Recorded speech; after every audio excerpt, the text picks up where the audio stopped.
সালাতে দোয়া কবুল হয়। সালাতে দোয়া কবুলের তিন জায়গা। একটা হচ্ছে তাকবীরে তাহরিমার পরে আমরা সানা পড়ি না, আমরা তো একটা পড়ি, আল্লাহর হাবিব সুন্নাহ এবং নফল নামাজে আরো পড়তেন সানা, ওই দোয়া কবুল হয়। দুই নম্বর জায়গা সালাতে সেজদায় পড়ে দোয়া করলে কবুল হয়।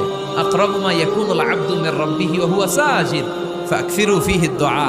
বান্দা যখন সেজদায় লুটিয়ে পড়ে বান্দা আল্লাহর সবচেয়ে কাছে চলে যায়। তা কিন্তু বিশ্বনবী বলে সেজদাটা তোমার রবের কুদরতি পায়ের উপরে পড়েছে। সেজদায় পড়ে দোয়া করেন। সালাম ফিরানোর আগে বিশ্বনবী দোয়া করতেন, লা ইউসাল্লিমান্না আহাদুকুম হাত্তা ইয়াতাআওয়াযা মিন আরবা'a।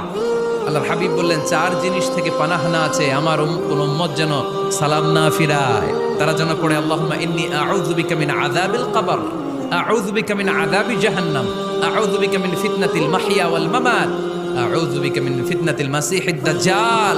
আল্লাহ কবরের আযাব থেকে বাঁচাও, আল্লাহ জাহান্নামের আগুন থেকে বাঁচাও, আল্লাহ জীবন